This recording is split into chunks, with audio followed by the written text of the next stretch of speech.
ہم حضور کا ذکر کر کے اپنے قلب و نظر کی تسکین کا ساماں کرتے ہیں، اور یقیناً حضور کا ذکر اہل ایمان کے لیے تسکین کا سبب ہے۔ میں سینکڑوں بار یہ جملہ آپ تک پہنچا چکا ہوں۔ حضرت شیخ مہدی الفاسی مطالع المسرات شرح دلائل الخیرات میں لکھتے ہیں، حضور کا ذکر سن کر جس شخص کے کلیجے ٹھنڈ نہیں پڑتی، اس کے سینے میں دھڑکنے والا دل کسی مومن کا دل ہی نہیں ہے۔ یہ ہو ہی نہیں سکتا کہ حضور کا ذکر ہو اور تسکین نہ پہنچے۔ اہل ایمان حضور کے ذکر سے تسکین پاتے ہیں، اور جو حضور کا ذکر کرے انہیں وہ شخص بھی اچھا لگتا ہے۔ اور مجھے آپ پر رشک آ رہا ہے کہ آپ سارا دن کام کاج میں مصروف رہتے ہیں اور ساری رات حضور کے نام کی مجالس میں شریک رہتے ہیں۔ ربیع الاول کا چاند کیا طلوع ہوتا ہے، ذکر رسول کی بہار آ جاتی۔ کوئی گھر، کوئی گلی، کوئی مسجد، کوئی محلہ ایسا نہیں ہوتا جہاں نام محمد کا جھنڈا نہیں لہرا رہا ہوتا۔ فرش پہ تازہ چھیڑ چھاڑ، عرش پہ طرفہ دھوم دھام، کان جدھر لگائیے تیری ہی داستان۔ ہر شے فنا پذیر ہے، اقدار عالیہ برباد ہو رہے، اخلاق حسنہ تباہ ہو رہے، بھائی بھائی کا گلا کاٹ رہا ہے، خون سفید ہو رہے، ہر شے نیچے جا رہی ہے، لیکن ذکر رسول اوپر جا رہا ہے۔ یہ میرے رب کا وعدہ ہے جس کی تکمیل ہو رہی ہے۔ میں نے ان کھلنڈرے نوجوانوں کو بھی دیکھا ہے کہ جو گھر کا کام بھی نہیں کرتے، لیکن میلاد کا موسم ہو ساری رات جھنڈیاں ٹانک رہے ہوتے ہیں۔ یہ اہتمام ہے، یہ اللہ تعالیٰ کے محبوب کی محبت اور حضور علیہ السلام کے پیار کا یہ عالم ہے۔ نخرے باز نوجوانوں کو گلیاں صاف کرتے میں نے دیکھا ہے کہ یہاں حضور کے میلاد کے جلوس نے گزرنا ہے۔ محبتوں کی یہ عظیم داستان اور پیار کا یہ خوبصورت انداز اہل ایمان کو نصیب ہوا ہے، اور وہ یقیناً حضور کے ذکر سے خوش ہوتے ہیں، بلکہ حضور کے ذکر سے تو میرا رب بھی خوش ہوتا ہے۔ حضرت امیر معاویہ رضی اللہ تعالی عنہ سے مروی ایک روایت ہے جس کو صحاح نے بیان کیا ہے کہ ایک دن آقا تشریف لائے اور صحابہ باہم بیٹھے ہوئے تھے، اور آقا کریم نے فرمایا ما اجلسکم، تمہیں یہاں آج کس شے نے بٹھایا ہوا ہے، کیوں بیٹھے ہوئے؟ آپ سے بھی تو کوئی پوچھ سکتا ہے نا کہ موسم میں آج تغیر بھی ہے اور بوندا باندی کے امکان بھی ہیں، سردی کی ایک تازہ لہر بھی آئی ہے، لیکن آپ سب کچھ چھوڑ چھاڑ کے یہاں کیوں آئے؟ تو آپ اس کو کوئی جواب تو دیں گے نا، یہی جواب دیں گے نا، خوشی ہے آمنہ کے لال کے تشریف لانے۔ تو صحابہ بیٹھے ہوئے تھے، آقا کریم نے فرمایا ما اجلسکم، یہاں آج تمہیں کس شے نے بٹھایا ہوا ہے؟ تو انہوں نے عرض کی جلسنا نذکر اللہ و نحمدہ علی ما ہدانا للاسلام و من علینا بکا، آج ہم اس لیے بیٹھے ہیں کہ اللہ نے آپ کی صورت میں ہمارے اوپر جو احسان کیا ہے اور ہمیں اسلام کی ہدایت ملی ہے، اس پر ہم اللہ کی حمد بیان کرنے اور ذکر کرنے کے لیے بیٹھے ہیں۔ حضور نے فرمایا کہ صحابہ کیا تم اس بات پہ قسم اٹھا سکتے ہو کہ اسی لیے بیٹھے ہو؟ صحابہ نے کہا اللہ کی قسم ہم اس لیے بیٹھے ہوئے۔ فرمایا میں تم سے جو قسم لی ہے کسی تہمت کی وجہ سے نہیں لی، تمہارے قول کی صداقت پر مجھے کوئی شک نہیں تھا کہ اس کو دور کرنے کے لیے میں نے قسم لی ہو، بلکہ ماجرا کچھ اور تھا۔ میرے پاس ابھی جبریل آئے اور انہوں نے آ کر کہا کہ محبوب آپ کے جو غلام کام کر رہے ہیں اس پر اللہ فرشتوں میں فخر فرما رہا ہے، اس کام پر اللہ فرشتوں میں فخر فرما رہا ہے کہ دیکھو میرے محبوب کے غلام کیا کر رہے ہیں۔ تو حضور اللہ کی تخلیق کے شاہکار ہیں، اور اس پر جب کوئی شکریہ ادا کرے گا تو اللہ راضی ہوگا، اللہ خوش ہوگا۔ تو آج میں آپ کے سامنے حضور علیہ السلام کے کچھ معجزات بیان کرنے کا ذہن لے کر کے آیا ہوں کہ آؤ آج اس کا ذکر کریں، جس کے ذکر پہ ذکر ختم ہو جاتا ہے، جس کا نام اتنا اونچا ہے، جس کا ذکر اتنا اونچا ہے کہ اونچائیاں پستی میں ڈھلنے لگ جاتی ہیں جب میرے محمد کا نام آتا ہے۔ اللہ اکبر۔ اللہ نے اپنے محبوب کو سر سے لے کر پاؤں تک سراپا معجزہ بنایا ہے، اور حضور علیہ السلام کے ہاتھوں سے، حضور علیہ السلام کی زبان سے حضور علیہ الصلوۃ والسلام کے اشاروں سے کئی معجزات ظہور پذیر ہوئے ہیں۔ علماء نے لکھا ہے کہ ان کی تعداد 1200 تک ہے، اس سے زائد کی تعداد بھی علماء نے لکھی ہے، 1000 کی تعداد بھی لکھی ہے۔ بہرحال حضور علیہ السلام کو اللہ تعالیٰ نے سراپا معجزہ بنایا، جدھر انگلی اٹھتی کائنات اسی طرف ہوتی، قطرے کو سمندر ذرے کو ستارہ کرتے ہیں، کونین کو خم آ جاتا ہے جب زلف سمارا کرتے ہیں۔ میرے آقا کریم علیہ السلام کے اشاروں پہ پوری کائنات ہے۔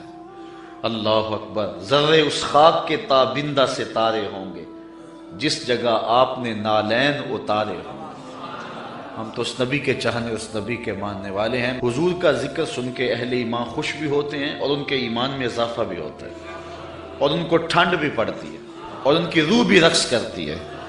تو آؤ حضور علیہ السلام کے کچھ معجزات آپ تک پہنچاؤں۔ حضرت انس رضی اللہ تعالی عنہ روایت کرتے ہیں، امام بخاری نے اور امام مسلم نے اس حدیث کو اپنی اپنی اسناد کے ساتھ بیان کیا ہے۔ حضرت انس حضور کے خادم خاص ہیں، ویسے سارے صحابہ حضور کے خادم تھے، میں بھی حضور کا نوکر ہوں، آپ بھی حضور کے نوکر ہیں، تو لیکن جب کہا جائے کہ حضور کے خادم کا نام کیا ہے تو نام حضرت انس کا آتا ہے۔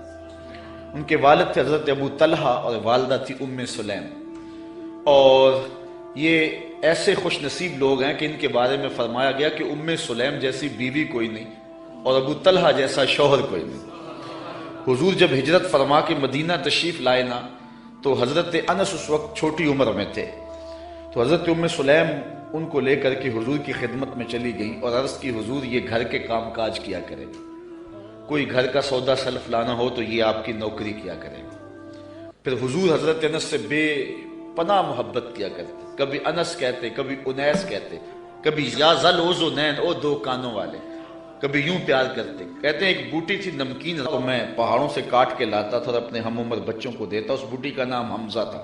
حضور نے مجھے ایک دن دیکھا اور فرمایا یا ابا حمزہ، او ابو حمزہ۔ حضور مجھے ابو حمزہ کہہ کے بھی پکارتے، انیس بھی کہتے، انس بھی کہتے، اور مجھے یا ذل اذنین، او دو کانوں والے، یہ کہہ کے بھی پکارتے تھے۔ حضور بڑی محبت کرتے، 10 سال تک انہوں نے حضور کی نوکری کی ہے، اور کہتے ہیں 10 سال میں ایک بار بھی ایسی نہیں آئی کہ حضور نے مجھے جھڑکا ہو، بس مجھے پیار ہی کیا ہے، جو کہ رحمت للعالمین جو ہیں۔ اب حضرت انس اس کو روایت کرتے ہیں، وعن انس قال کان النبی صلی اللہ علیہ وسلم عروسا بزینب، کہتے ہیں جس دن حضرت زینب سے حضور کا نکاح ہوا، حضرت انس کے لفظ سنیے، کان النبی صلی اللہ علیہ وسلم عروسا بزینب، جس دن حضور حضرت زینب کے دولہے بنے۔ حضرت انس روایت کرتے ہیں جس دن حضور حضرت زینب کے دولہے بنے، فعامدت امی ام سلیم الی تمر و سمن و عقت، تو میری ماں ام سلیم نے کچھ کھجوریں، کچھ گھی اور کچھ پنیر دے کر اس کا حلوہ تیار کیا، فصنعت حیسن، ایک حلوہ تیار کیا، فجعلتہ فی طور، اور ایک برتن میں ڈال کر کے، فقالت، فرمایا، یا انس اذهب بہذا الی رسول اللہ، یہ حلوہ حضور کی خدمت میں لے جاؤ، یہ حضور کے پاس لے جاؤ۔ اچھا، کہتے ہیں کہ فقل، اور ساتھ حضور سے کہنا، بعثت بہذا الیک امی، حضور یہ حلوہ میری ماں نے بھیجا ہے، یہ حلوہ میری ماں نے بھیجا۔ حضرت ابی بن کعب کہتے ہیں کہ میں ایک دن تلاوت کر رہا تھا تو حضور گزرے اور حضور رک کر کے سنتے رہے، بعد میں حضور سے ملاقات ہوئی تو فرمایا، ابی میں گزرا تھا، میں نے تیرا قرآن پڑھنا سنا ہے۔ تو حضرت ابی بن کعب کہنے لگے کہ حضور اگر مجھے پتا ہوتا نا کہ آپ سن رہے ہیں تو میں اور سنوار کے پڑھتا۔ اعلیٰ حضرت اس حدیث کے تحت لکھتے ہیں کہ کسی کو دکھلانے کے لیے پڑھنا ریاکاری ہوتا ہے اور اجر کو ضائع کر دیتا ہے، لیکن حضور کو دکھانے کے لیے اگر کرو تو اجر ضائع نہیں ہوتا، اجر دوہرا ہو جاتا ہے۔ اس لیے حضرت ابی بن کعب نے کہا کہ اگر مجھے پتا ہوتا نا کہ آپ سن رہے ہیں میں اور سوال کے پڑھتا۔ حضرت انس کی ماں نے کہا کہ حضور کو بتانا کہ یہ میری ماں نے بھیجا ہے، کیونکہ جب حضور کو بتاؤ گے تو حضور دعا دیں گے۔ ایک دن حضور کسی صحابی کے گھر کے دروازے پہ گئے اور آقا کریم کی عادت یہ تھی کہ السلام علیکم کہتے، جا کہا السلام علیکم، وہ دروازے پہ کھڑا تھا، سن لیا حضور آئے ہوں تو پتہ نہ چلا ہو کہ کون آیا ہے۔ اب اس نے منہ کے اندر کہا وعلیکم السلام، آواز کو اونچا نہیں کیا۔ حضور نے پھر کہا السلام علیکم، تو حضور علیہ السلام نے جب کہا تو اس نے پھر جو ہے وہ چپکے سے کہا وعلیکم السلام۔ پھر حضور نے تیسری مرتبہ کہا السلام علیکم، تو اس نے پھر چپکے سے وعلیکم السلام کہا۔ اور حضور کی عادت تھی 3 مرتبہ کہتے اور پھر واپس چلے جاتے۔ تو حضور واپس پلٹے تو صحابی حضور کے پیچھے بھاگے۔ حضور فرمایا میاں میں نے تو 3 مرتبہ سلام کہا تھا۔ تو حضور کی بارگاہ میں عرض کی حضور میں نے 3 بار جواب دیا تھا، لیکن میں نے اونچی جواب اس لیے نہیں دیا تھا کہ حضور بار بار سلامتی کی دعا دیتے رہیں۔ اگر میں پہلی مرتبہ وعلیکم السلام کہہ دیتا تو آپ دوسری 2 مرتبہ تو نہ کہتے، تو آپ بار بار مجھے سلامتی کی دعا دیتے رہیں۔ حضرت انس کی ماں نے اس لیے جو ہے وہ اپنے بیٹے کو کہا کہ جا کے بتانا تاکہ حضور دعا دے دیں۔ تو کہا کہ جا حضور سے کہنا کہ حضور یہ میری ماں نے بھیجا ہے، وَهِيَ تُقْرِئُكَ السَّلَامَ، اور حضور وہ آپ کو سلام بھی کہتی تھی، آپ کو سلام بھی کہتی تھی۔ کتنا خوبصورت انداز حضرت انس کی والدہ کا۔ ہمارے یہاں ایک ساتھی ہیں، میں عمرے پہ حاضر ہوا تو میں ایئرپورٹ پہ تھا تو انہوں نے اپنی والدہ سے میری بات کروائی، تو بڑے لوگوں نے کہا وہاں حضور علیہ السلام کی بارگاہ میں ہمارا سلام پیش کرنا، لیکن اماں جی کا انداز اتنا میٹھا تھا اور اتنا پیارا تھا، تو مجھے فون پہ کہنے لگے جا کے سرکار نے میرا سلام علیکم دے دینا۔ تو حضرت انس کی ماں نے کہا کہ حضور کی خدمت میں جا کے میرا سلام بھی پیش کرنا اور بتانا کہ یہ انس کی ماں نے بھیجا ہے، اور ساتھ تیسری بات وَتَقُولُ إِنَّ هَذَا لَكَ مِنَّا قَلِيلٌ یا رسول اللہ، اور کہنا حضور یہ ہماری طرف سے تھوڑا سا نذرانہ ہے، قبول کر لو، یہ زیادہ نہیں ہے، یہ بہت تھوڑا سا ہے، اس کو قبول کر لو۔ کہتے ہیں میں حضور کی خدمت میں حاضر ہوا، فَذَهَبْتُ فَقُلْتُ، میں حاضر ہوا، جو ماں نے کہا تھا وہ میں نے کہہ دیا۔ 3 باتیں ماں نے کہی تھی، ایک کہنا کہ حضور میری امی نے بھیجا ہے، دوسرا کہ حضور آپ کو سلام بھی کہتی تھی، اور تیسرا کہ کہتی تھی کہ حضور یہ ہماری جانب سے تھوڑا سا ہے۔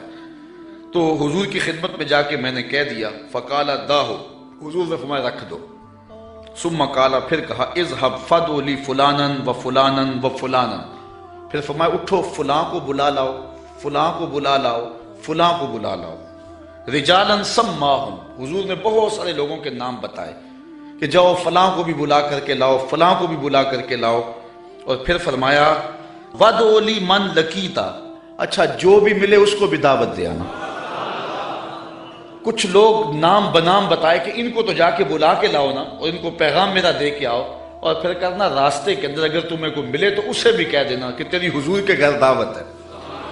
اچھا حضرت انس رضی اللہ تعالیٰ عنہ فرماتے ہیں کہ میں چلا، فدعوت من سما و من لقیت، جو حضور نے نام بتائے تھے میں نے جا کے ان کو بھی کہا، اور جو راستے میں ملا میں نے اسے بھی کہا، اور میاں تجھے حضور بلا رہے ہیں، حضور کے گھر میں تیری دعوت ہے۔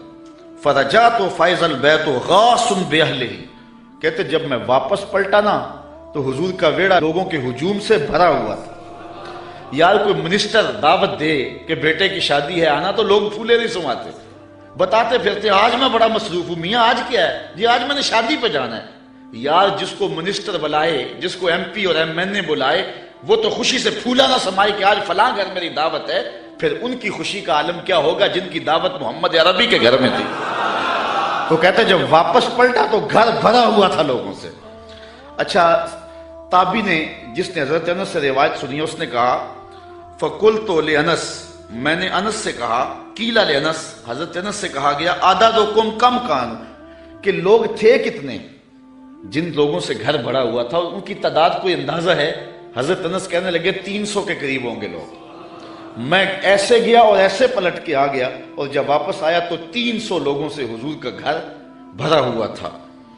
اب آقا کریم علیہ السلام نے فرمایا، حضرت انس کہتے ہیں فرأیت النبی صلی اللہ علیہ وسلم وضع یدہ علی تلک الحیضہ، کہ حضور نے اپنا دست برکت اس پیالے پہ رکھ دیا، اس حلوے پر اپنا دست شفا، دست نور، دست برکت، دست رحمت اس پیالے پر رکھ دیا، اور وَتَكَلَّمَ بِمَا شَاءَ اللَّهُ، اور جو اللہ نے چاہا وہ حضور نے پڑھا، ہاتھ رکھا، کھانے کو سامنے رکھا، اور پھر جو اللہ نے چاہا حضور نے وہ تلاوت کی۔ اللہ اکبر۔ اب کوئی ضد کرتا ہے کہ میں سامنے کھانا نہیں رکھنا تو نہ رکھے، اس کی مرضی، لیکن حدیث یہی ہے کہ حضور علیہ السلام نے سامنے رکھا، ہاتھ بھی رکھا، اور جو اللہ نے چاہا پڑھا بھی حضور نے۔ اچھا پھر اس کے بعد کیا کیا؟ ثم جعل یدعو عشرۃ عشرۃ یاکلون منہ، فرمایا 10 آتے جاؤ، 10 آتے جاؤ، 10 لوگ آتے گئے، ویقولو، اور حضور علیہ السلام ان کو فرماتے تھے، لہم ان کو، اذکر اسم اللہ ولیاکل کل رجل مما یلیہ، کہ ہر شخص اللہ کا نام لیتا جائے اور اپنے سامنے سے کھاتا جائے۔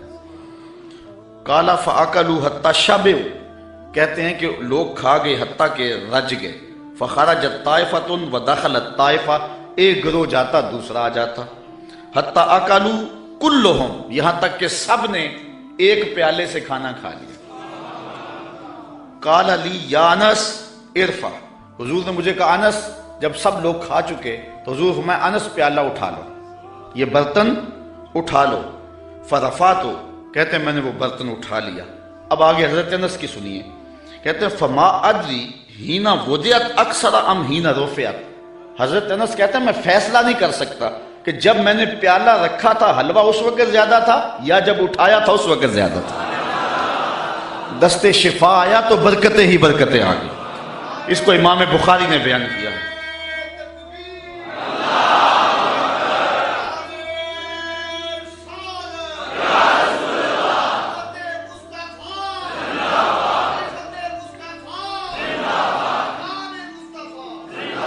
ہمارے حضور علیہ السلام کا ایک اور معجزہ سنیے۔ حضرت ابو ہریرہ رضی اللہ تعالیٰ عنہ روایت کرتے ہیں، ہمارے ادھر ایک مولوی صاحب ہوا کرتے تھے، سیدھے سادھے بھولے بالے، درس نظامی تو نہیں پڑھے تھے لیکن حضور کے ساتھ پیار بڑا رکھتے تھے، اللہ ان کی مغفرت فرمایا، فوت ہو چکے ہیں۔ تو کسی نے ان سے پوچھا کہ حضرت ابو ہریرہ کو ابو ہریرہ کیوں کہتے ہیں، حضرت ابو ہریرہ کو ابو ہریرہ کیوں کہتے ہیں؟ تو انہوں نے جواب دیا، کہنے لگے کہ ابو ہریرہ کو ابو ہریرہ اس لیے کہتے ہیں کہ وہ ہر ویلے حضور کے پاس رہتے تھے۔ ابو ہریرہ کو ابو ہریرہ اس لیے کہتے ہیں کہ وہ ہر ویلے حضور کے پاس رہتے۔ اس کا سبب تو اور ہے لیکن چلو آج یہی ترجمہ کر لیتے ہیں کہ حضرت ابو ہریرہ ہر ویلے حضور کے پاس ہی رہتے تھے اور ان کے مقدر کہ وہ حضور کے پاس رہتے تھے۔ اچھا، حضرت ابو ہریرہ رضی اللہ تعالی عنہ اصحاب صفہ میں سے، اسلام کی پہلی یونیورسٹی صفہ، اس کے طالب علم ہیں، اور حضور سے بلا تعین اوقات انہوں نے پڑھا، اور آقا کریم نے ان کے سینے کے اندر علم کوٹ کوٹ کے بھر دیا۔ کہتے ہیں میں بہت کچھ سنتا تھا، بھول جاتا تھا، پھر ایک نے عرض کی انی اسمع منک حدیثا کثیرا، بہت کچھ سنتا ہوں لیکن یاد نہیں رہتا۔ فرمایا ابسط ردا کا یا ابا ہریرہ، چادر بچھا لو۔ پھر چادر بچھی تو حضور نے یوں کوئی شے ڈال دی، فرمایا سمیٹو اور سینے سے لگاؤ۔ کہتے ہیں سینے سے لگایا پھر بھول نہیں سکا۔ حضرت ابو ہریرہ نے حضور علیہ السلام سے کثرت کے ساتھ احادیث امت کو پہنچائی۔ اصحاب صفہ میں تھے، کوئی شخص خدمت کر جاتا، کوئی گھر میں چیز کسی نے تیار کی دے جاتا، کھا لیتے، بھوک بھی کاٹتے۔ کہتے ایک دن ایسا تھا کہ اتنی بھوک لگی کہ کھانے کے لیے کچھ نہ تھا اور میری کمر بھی سیدھی نہیں ہو رہی تھی۔ میں مسجد نبوی کے ایسے زاویے میں جا کے بیٹھ گیا جہاں لوگوں کا گزر ہوتا تھا۔ میرا خیال یہ تھا کوئی گزرتا گزرتا مجھے دیکھے گا اور میرے چہرے پر بھوک اور پیاس کے آثار دیکھے گا تو کوئی میری ضیافت کرے گا اور میری کمر سیدھی ہو جائے گی، لیکن جو بھی آتا سلام لے کے گزر جاتا، کسی نے اس پہ غور نہ کیا۔ خیر حضرت عمر رضی اللہ تعالیٰ عنہ آئے تو میں نے ان سے قرآن مجید کی کسی آیت کے بارے میں پوچھا۔ میرا خیال تھا کہ یہ آیت بھی بتائیں گے اور ساتھ میرے سے ہم کلام بھی ہوں گے اور میرے اندر کی کیفیت جان جائیں گے۔ انہوں نے مجھے آیت بتائی اور جلدی سے چلے گئے۔ میں پھر پریشان، پھر حضرت ابو بکر صدیق رضی اللہ تعالیٰ عنہ آئے، میں نے ان سے بھی کوئی مسئلہ شرعی پوچھا، انہوں نے مسئلہ بتایا اور چلے گئے۔ میں دل میں سوچا کہ میرا مسئلہ تو حل نہ ہوا۔ کہا پھر میں بیٹھا تھا کہ دل و قلب و نگاہ کا مرشد اولین آ گیا، حضور آ گئے۔ میں نے حضور سے بھی کوئی مسئلہ پوچھا، حضور نے میری جانب غور سے دیکھا اور پھر مسکرا پڑے اور کہا ابو ہریرہ بھوک لگی ہوئی ہے؟ میں نے عرض کی حضور مجھے بھوک لگی ہوئی ہے۔ فرمایا میرے پیچھے آ جاؤ۔ حضور علیہ السلام نے اہل خانہ کو کہا کہ کوئی چیز ہے کھانے کے لیے؟ انہوں نے کہا کسی طرف سے دودھ کا ایک پیالہ آیا ہے۔ کہتے کہ میری جان میں جان آئی، لیکن حضور نے فرمایا ابو ہریرہ جو صفہ پہ بیٹھے ہیں ان کو بھی بلا لا۔ صرف ابو ہریرہ رضی اللہ تعالی عنہ سے ہی پیار نہیں ہے، جو باقی خادم ہیں ان سے بھی پیار ہے۔ آقا تو سب کے ہیں نا، وہ بھی بھوک میں تڑپ رہے ہیں، کہا ان کو بھی بلا لاؤ۔ کہتے ہیں میں گیا ان کو بلا لایا، پھر حضور نے مجھے پیالہ دیا اور کہا دائیں سے شروع ہو جاؤ۔ میں اس پیالے کو پیش کیا اور ایک شخص سیراب ہو کے پی جاتا ہے، میں نے غور کیا تو ایک قطرہ بھی کم نہیں ہوا تھا۔ مجھے تسلی ہو گئی، میں نے دوسرے کو دیا، تیسرے کو دیا، 70 آدمی دودھ پی گئے اور پیالے میں کمی واقعہ لگتا یہ تھا اللہ نے اس دودھ کا تعلق حوض کوثر کی نہر سے جوڑ دیا تھا۔ کہتے ہیں 70 آدمی دودھ پی گئے۔ پھر حضور فرمایا ابو ہریرہ کون باقی؟ میں نے عرض کی حضور ایک آپ باقی، ایک میں باقی۔ تو حضور نے فرمایا ابو ہریرہ پیو، کہتے ہیں میں نے پیا۔ فرمایا اور پیو، میں نے اور پیا۔ پھر فرمایا اور پیو، میں نے کہا مجھے اس رب کی قسم جس نے آپ کو حق کے ساتھ مبعوث کیا ہے، میرے میں تو ایک قطرے کی بھی اب گنجائش باقی نہیں رہی۔ تو حضور علیہ السلام نے میرے ہاتھ سے پیالہ لیا اور نوش جاں کیا۔ اعلیٰ حضرت فرماتے ہیں ہاں جناب ابو ہریرہ کیسا تھا وہ جام شیر، ہاں جناب ابو ہریرہ کیسا تھا وہ جام شیر جس سے 70 صاحبوں کا دودھ سے منہ بھر گیا۔ 70 آدمی دودھ کے ایک پیالے کو پی گئے۔ میرے استاذ المکرم قبلہ مفتی حبیب اللہ صاحب رحمۃ اللہ تعالی علیہ فرمایا کرتے تھے کہ ایک پہلو تو یہ ہے کہ دودھ کا ایک پیالہ 70-72 آدمیوں کو کافی ہو گیا۔ ذرا تھوڑا سا ادھر بھی غور کرو کہ 2 جہاں کا سردار ہے، 71 آدمیوں کا جوٹا پی رہا ہے۔ یہ پہلو بھی تمہارے پیش نظر رہنا چاہیے کہ 2 جہاں کا سردار ہو کے اتنے آدمیوں کا جوٹا پی رہا ہے۔ اللہ اکبر۔ آئیے حضور علیہ الصلوۃ والسلام کہ ایک اور معجزہ کو سنتے ہیں اور اپنے ایمان کو تازہ کرتے ہیں۔ حضرت جابر رضی اللہ تعالی عنہ روایت کرتے ہیں، کہتے ہیں حدیبیہ کے مقام پہ آقا کریم وضو کرنے لگے تو لوگ اکٹھے ہو گئے۔ فرمایا کیا ماجرا ہے؟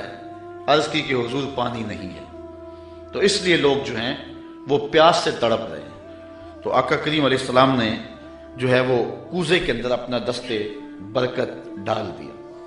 اب سنو حدیث کے لفظ، یہ بھی بخاری شریف کی روایت ہے۔ فوضع النبی صلی اللہ علیہ وسلم یدہ فی الرکوہ، حضور علیہ السلام نے اس کوزے میں، اس برتن میں اپنا دست شفا ڈال دیا۔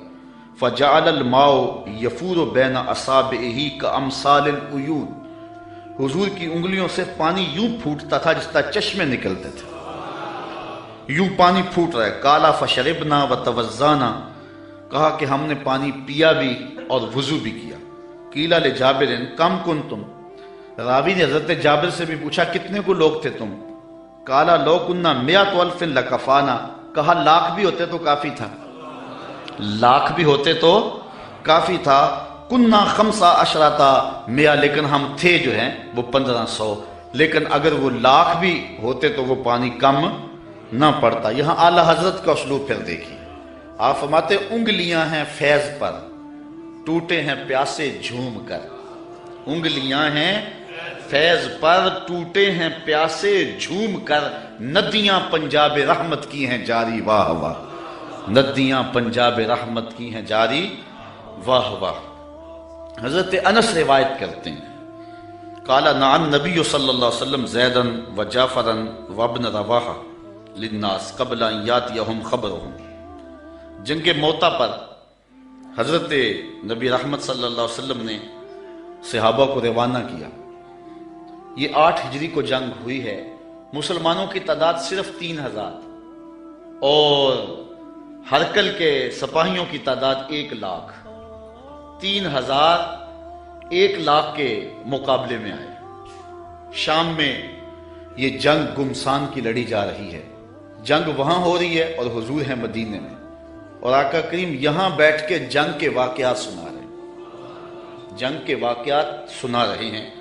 تو حضور نے ارشاد فرمایا کہ اخذ رایۃ زید فاصیب، فرمایا جھنڈا اب حضرت زید نے پکڑ لیا، جھنڈا لشکر اسلام کا حضرت زید نے پکڑا ہے۔ پھر فرمایا کہ وہ شہید کر دیے گئے۔ ثم اخذ ابن رواحہ فاصیب، پھر فرمایا عبداللہ ابن رواحہ نے پکڑا جھنڈا، پھر فرمایا وہ بھی شہید کر دیے گئے۔ وَعَيْنَاهُ تَذْرِفَانِ، حضور یہ بیان کرتے جا رہے تھے اور آنکھوں سے آنسو ٹپک رہے تھے۔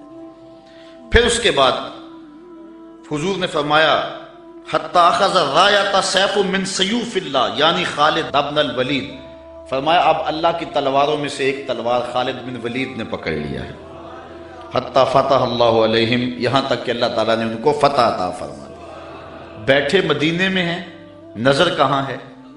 جہاں موتا کی جنگ ہو رہی ہے، یہ شام کے علاقے میں واقعہ ہے، حضرت خالد بن ولید کے ہاتھ پر اللہ تعالیٰ نے اسلام کو فتح دی اور 3000 مجاہدوں نے 1 لاکھ کے دانت کٹے کر کے رکھ دیے. اور حضرت خالد بن ولید کو سیف اللہ اسی موقع پہ کہا گیا. آپ نے کافروں پر اس جنگ میں 8 تلواریں توڑی تھی. تلوار توڑنا عرب میں بہادری کی علامت تھی. جو تلوار توڑتا اتنے لوگوں کو مارتا کہ اس کی تلوار ٹوٹ جاتی. اس جنگ میں 8 تلواریں توڑی حضرت خالد بن ولید. ساری زندگی حضرت خالد بن ولید کی آرزو رہی کہ میں بھی شہید ہو جاؤں راہ خدا میں، لیکن یہ ان کی آرزو پوری نہ ہو سکی، اس لیے کہ وہ اللہ کی تلوار تھے، اور اللہ کی تلوار کو کون توڑتا. اس لیے حضرت خالد بن ولید رضی اللہ تعالیٰ عنہ ساری زندگی جو ہے وہ کسی جنگ کے اندر بھی نامراد نہیں ہوئے اور ناکام نہیں ہوئے. ایک موقع پر جبلہ بن احم کے مقابلے میں حضرت خالد بن ولید تھے. اس معاملے میں مسلمانوں کی پسپائی ہوئی. حضرت خالد بن ولید کو حضرت رافع بن عمر تائی نے کہا کہ اب ہماری قضا آ گئی. ان کا ایک افسر انہوں نے مارا اور انہوں نے یک بارگی حملہ کر دیا. مسلمانوں کی تعداد تھوڑی تھی. حضرت رافع بن عمر تائی نے کہا کہ اب ہماری موت آ گئی، اب ہماری قضا آ گئی. حضرت خالد بن ولید نے کہا کہ واقعی مجھے بھی یوں ہی لگتا ہے، چونکہ میں کسی جنگ میں ناکام نہیں ہوا اور پسپا نہیں ہوا، لیکن آج ہم پسپا ہو رہے ہیں. اس کی ایک وجہ ہے کہ حضور علیہ السلام کے مبارک بال میرے پاس تھے اور میں ٹوپی میں سیے ہوئے تھے اور ہر جنگ میں میرے ساتھ ہوتے تھے.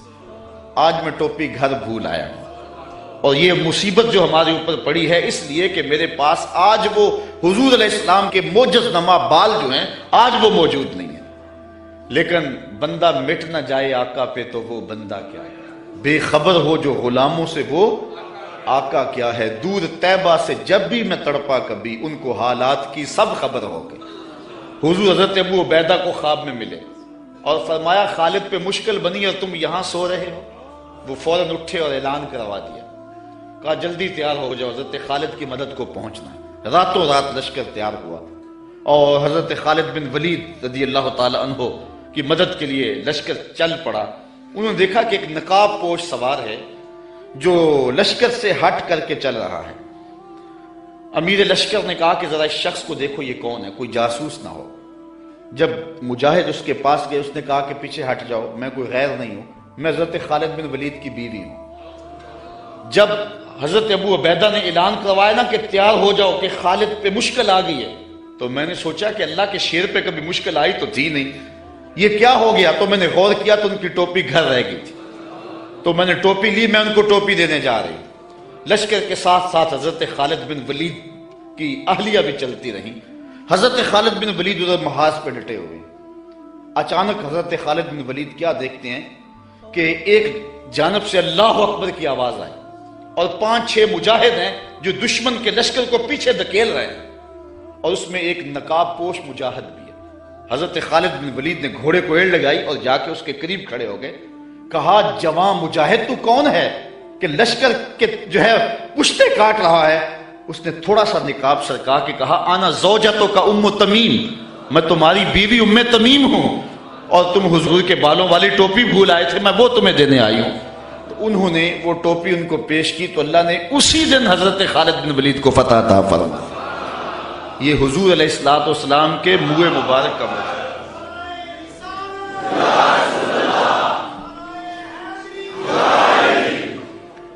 حضرت سلمان فارسی رضی اللہ تعالی عنہ نے 350 سال زندگی پائی. ایک روایت کے مطابق 250 سال اور دوسری روایت کے مطابق 350 سال زندگی پائی. کہتے ہیں کہ میں ایک پادری کی خدمت کرتا رہا. جب اس کا آخری وقت آیا اس نے مجھے کہا کہ تو نے میری بڑی نوکری کی ہے اور بڑی خدمت کی ہے، تو اب میں جا رہا ہوں، لیکن اب تو چلا جا غموریہ اور وہاں کا ایک راہب ہے جو کتاب اللہ کو صحیح جاننے والا ہے، اس کی خدمت کر، تجھے کچھ مل جائے گا. کہتے میں نے اس کی وفات کے بعد تدفین کی اور پھر غموریہ کے اس راہب کے پاس پہنچا. ساری زندگی میں نے اس کی نوکری کی. جب وہ فوت ہونے لگا تو اس نے مجھے کہا کہ اب میں اس دنیا سے جا رہا ہوں، تو نے بہت زیادہ میری خدمت کی، میں تجھے ایک پتے کی بات بتاؤں، اب تو چلا جا مدینے میں، یثرب میں، یہ نبی آخر الزمان کی ہجرت گاہ ہوگا، اور وہاں جا کے اس کا انتظار کر، اب وہ آنے والے، ان کے آنے کا وقت بالکل قریب آ گیا۔ کہتے میں نے اس کو کہا کہ مجھے کیسے پتا چلے گا کہ یہ نبی ہے؟ کوئی شخص بھی تو دعویٰ کر سکتا ہے۔ کہا 3 نشانیاں ہوں گی، ایک تو یہ ہے کہ صدقہ قبول نہیں کرے گا، دوسری نشانی ہدیہ قبول کرے گا، تیسرا 2 کندھوں کے درمیان مہر نبوت ہوگی۔ کہتے میں نے وہاں سے رخت سفر باندھا، راستے میں ایک قافلے کو کہا کہ تم مجھے اپنے ساتھ لے جاؤ، انہوں نے مجھے تنہا سمجھ کے مجھے گرفتار کر لیا اور مدینے کے قریب آ کے ایک یہودی کے ہاتھوں مجھے فروخت کر دیا۔ میں نے کہا مجھے غلامی بھی قبول ہے، کبھی عرش پر کبھی فرش پر، کبھی ان کے در کبھی در بدر، غم عاشقی تیرا شکریہ میں کہاں کہاں سے گزر گیا۔ کہتے ہیں ایک دن میں اس یہودی کے باغ میں کام کر رہا تھا اور کھجوریں توڑ رہا تھا کہ مدینے کی گلیوں میں طالع البدر علینا کی آوازیں آنے لگی۔ چھلانگ لگائی اور دوڑ لگا دی۔ یہودی نے سمجھا کہ میرا غلام بھاگ گیا، اس نے بھاگ کر کے پکڑ لیا۔ حضرت سلمان فارسی کہنے لگے کہ میاں میرا جسم تیرا ہی غلام ہے لیکن دل کسی اور کا ہے۔ تو پھر میں حضور کی خدمت میں کچھ کھجوریں پیش کی تو فرمایا ہم نبی ہیں، ہم صدقہ نہیں لیا کرتے۔ میں نے کہا حضور صدقہ نہیں ہے، ہدیہ ہے، تو حضور نے قبول فرما لیا۔ 2 نشانیاں پوری ہو گئیں، اب تیسری نشانی کا انتظار۔ حضور مہر نبوت کو چھپا کر کے رکھتے تھے، میں طاق میں رہتا تھا۔ ایک دن ایک جنازے میں حضور تشریف لائے، میں تھوڑا سا حضور کے پیچھے ہوا تو آقا کریم علیہ السلام نے اپنی چادر مہر نبوت سے ہٹا دی، فَأَلْقَ إِلَيَّ رِدَاءَهُ، اپنی چادر میری جانب پھینک دی، وَقَالَ انظر إِلَى مَا أُمِرْتَ بِهِ، جو تجھے بتایا گیا دیکھ لے، جو ڈھونڈ رہا ہے وہ دیکھ لے۔ فَرَأَيْتُ الْخَاتِمَ بَيْنَ كَتِفَيْهِ مِثْلَ بَيْضَةِ الْحَمَامَةِ، تو پھر میں نے حضور کے 2 کندھوں کے درمیان کبوتر کے انڈے کے برابر حضور کی مہر نبوت دیکھ لی اور ایمان کی دولت سے مالا مال ہو گئے۔ اچھا، حضور کے معجزات کی فہرست تو بہت طویل ہے، لیکن میں آج کی اس نشست کو ایک عظیم حضور کے معجزے سے اختتام کی طرف لے جاؤں گا۔ آقا کریم جب ہجرت مدینہ کے لیے رخت سفر باندھتے ہیں، راستے میں عاتقہ بنت خلف بن معبد نامی ایک خاتون کا گھر آیا۔ حضور وہاں رک کر کے ان کو کہا کہ اگر تمہارے پاس ہماری خدمت کے لیے کچھ ہے تو ہمیں پیش کرو۔ بھوک اور پیاس آقا کریم نے محسوس کی، حضور کے جو ساتھی بھی تھے۔ تو اس خاتون نے جس کا نام معبد تھا، اس نے کہا کہ لو کانا عندنا شیء ما آوزکم الکرا، ہم دیہاتی لوگ ہیں اور عرب ہیں، ہمارے ہاں مہمان آ جائے تو کوئی کسر نہیں چھوڑتے، لیکن آج اتفاق ایسا ہے کہ ہمارے گھر کچھ ہے نہیں جو آپ کی خدمت کے لیے پیش کریں۔ عرب لوگ مہمان دیکھ کر کے خوش ہوتے ہیں، پھر مہمان بھی اتنے سونے آ جائیں، لیکن بدقسمتی یہ ہے کہ اس وقت ہمارے پاس کچھ ہے نہیں جو آپ کو پیش کر سکے۔ ایک جانب ایک بکری بندھی ہوئی تھی، لاغر اور کمزور سی۔ حضور فرمایا اگر تم کہو تو اس کا دودھ دھو لیں۔ اس نے کہا اس کی ہڈیوں میں گودا نہیں، کھیری میں دودھ کہاں ہوگا، اگر یہ چلنے کے قابل ہوتی تو ریوڑ کے ساتھ نہ جاتی۔ فرمایا اگر تم اجازت دو۔ اس نے کہا مجھے کیا اعتراض ہو سکتا۔ تو حضرت سیدنا صدیق اکبر نے آگے بڑھ کے بکری کو کھولا اور حضور کے سامنے کھڑا کیا۔ آقا نے دست شفا، دست رحمت اور دست برکت اس بکری کی پشت پہ رکھا۔ جو ہی حضور کا ہاتھ آیا تو اس نے جھجری لی، ٹانگیں چوڑی کر دی، اس کی کھیری میں دودھ اترایا۔ حضور علیہ السلام نے فرمایا کہ کوئی برتن لا۔ اس نے گھر کا برتن پیش کیا۔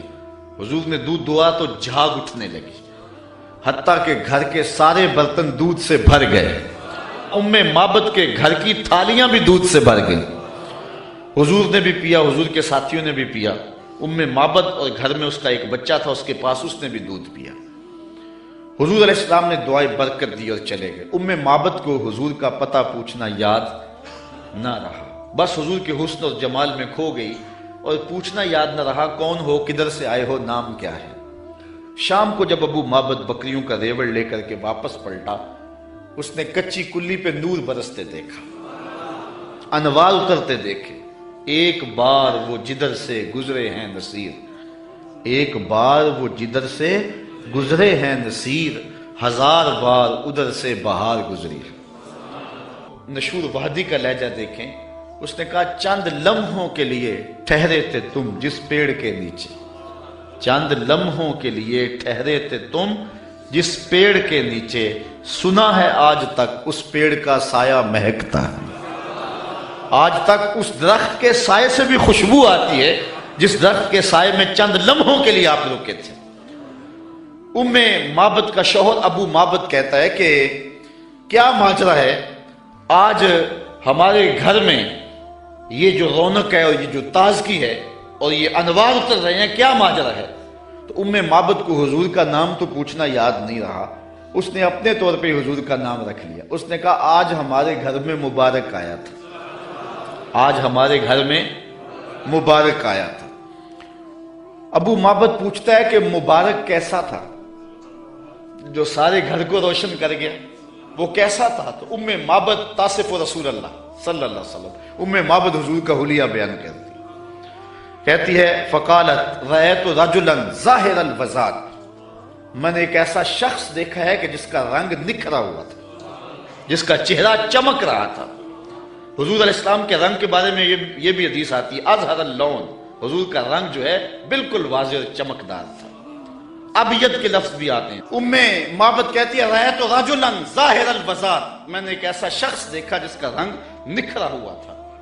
اللہ اکبر، حدیث بہت طویل ہے۔ کسیم وسیم وفی عینیہ داج وفی اشفارہ وطف وفی صوتہ سہل احول اکحل ازج اکرن وفی عنقہ سطع وفی لحیتہ کساسہ۔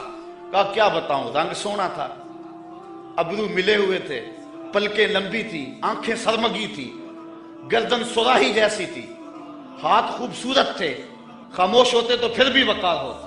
لیکن میں ام معبد کا صرف ایک جملہ آپ کی نظر کرنا چاہ رہا ہوں، ہزارہا مصنفین، نثر نگار اور شعراء اور ادباء کے سارے ادب پارے اور ساری نثر نگاریاں اور ساری انشاء پردازیاں اس کے ان دو جملوں پہ قربان۔ ام معبد نے کیا کہا، میرے شوہر میں کیا بتاؤں کہ وہ مبارک کیسا تھا، میں کیا بتاؤں وہ مبارک کیسا تھا، بس اتنی بات سن لو۔ ابہ الناس وَأَجْمَلَهُ مِنْ بَعِيدٍ وَأَحْسَنَهُ مِنْ قَرِيبٍ، وہ اتنا سونا تھا جب کوئی اس کو دور سے دیکھتا تو سونا نظر آتا، قریب آ کے دیکھتا تو اور سونا نظر آتا۔ یہ دو جملے اس کے دیکھیے، دور سے کوئی دیکھے تو پھر بھی سونا، قریب آئے تو پھر بھی۔ کچھ لوگ دور سے بھلے لگتے ہیں، قریب آئے تو نقوش میں وہ کشش نہیں ہوتی ہیں، کچھ لوگ قریب سے سونے دور سے دھندلے ہو جاتے ہیں۔ لیکن کہا وہ اتنا سونا تھا، دور تھا پھر بھی سونا لگتا تھا، قریب آیا تو پھر بھی۔ اچھا یہاں اس نے حضور کی سیرت بھی بیان کی ہے۔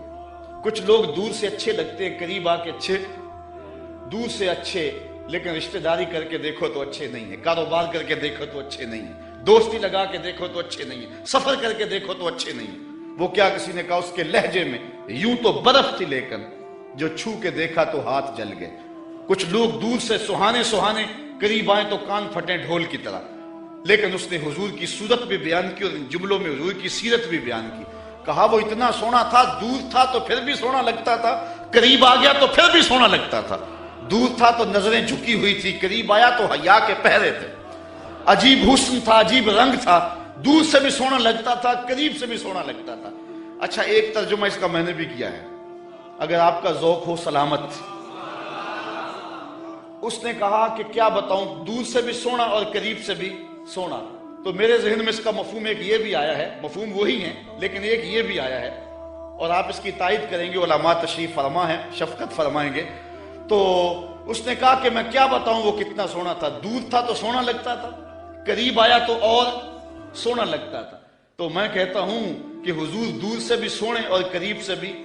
جنہوں نے قریب سے دیکھا نا، انہوں نے کہا کل قمر لیلۃ البدر لم ارا قبلہ ولا بعدہ مثلہ۔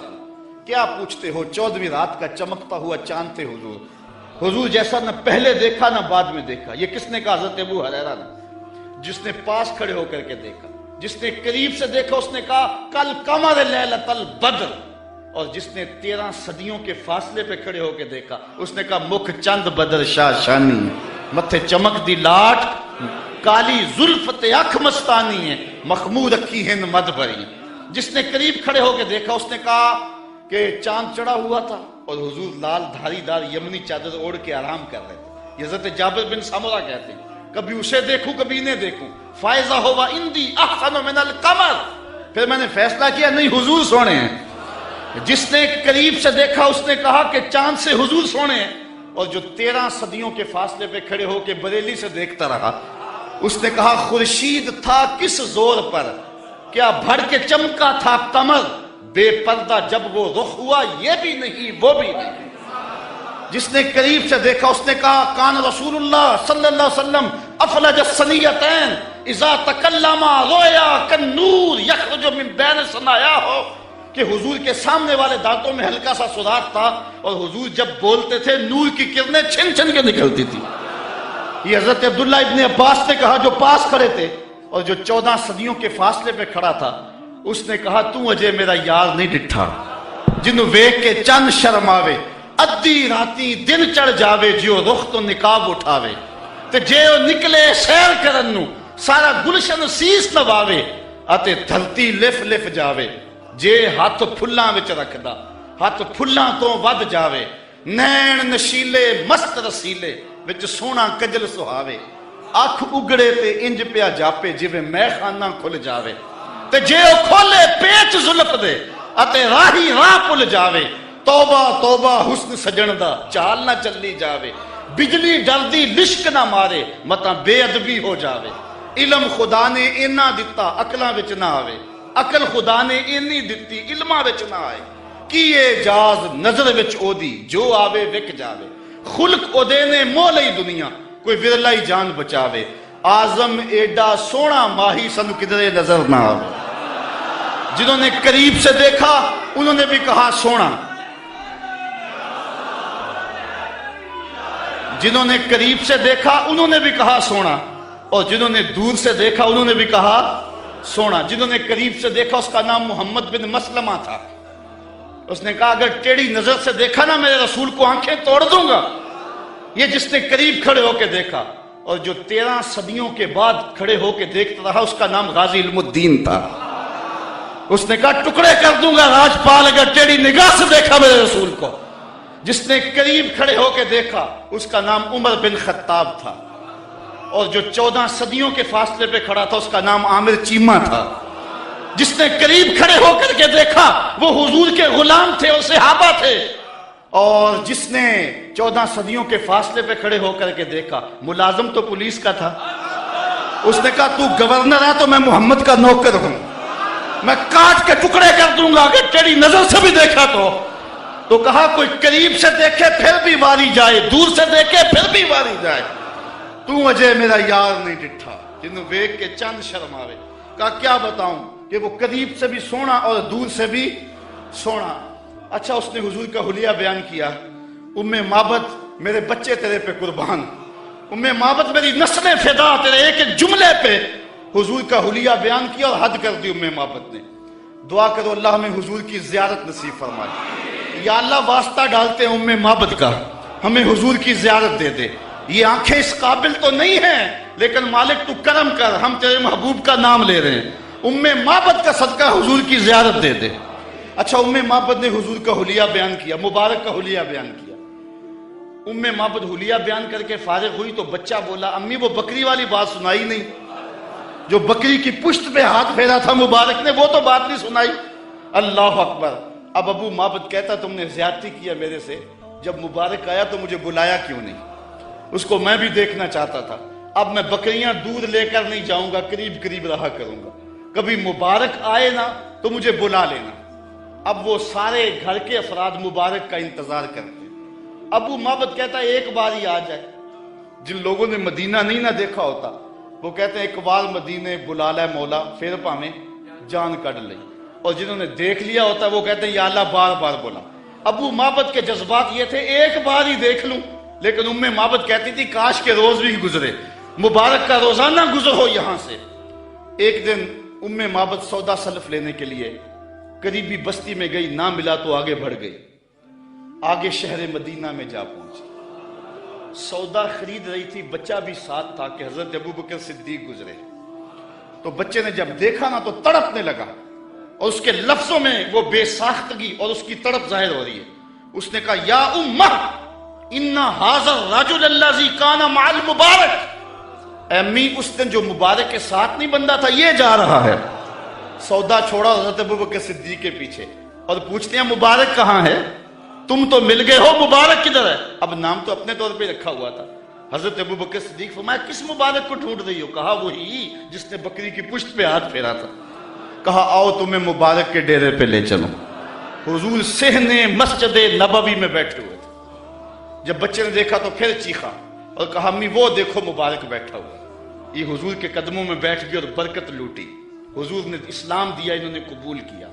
واپس پلٹے گھر آئے. شام کو ابو معبد کے واپس آنے کا جب وقت ہوا نا تو ماں کہتی تھی بیٹے تو خاموش رہنا، میں بتاؤں گی تمہارے باپ کو.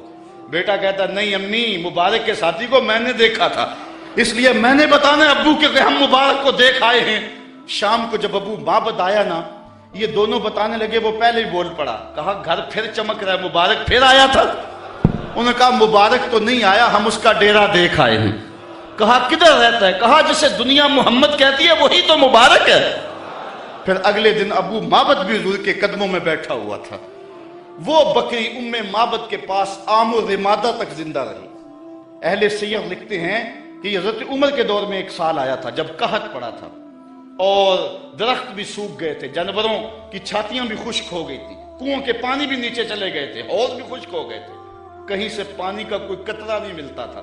لیکن ام معبد کے ڈیرے سے بکری کا دودھ مل جاتا تھا کیونکہ حضور علیہ السلام نے اس بکری پر اپنا دست شفا پھیرا تھا، اپنا دست برکت پھیرا تھا. یہ حضور علیہ السلام کے ہاتھ کی اور حضور علیہ السلام کے دست نور کی برکت ہے. یہ ہاتھ تو اٹھ جائے تو چاند کے ٹکڑے ہوتے ہیں، یہ ہاتھ اٹھ جائے تو سورج پلٹ کے سر کے وقت پہ آتا ہے. اللہ اکبر. یہ جدھر ہاتھ ہو جاتے ہیں ادھر ہی کائنات کا نظام ہوتا ہے.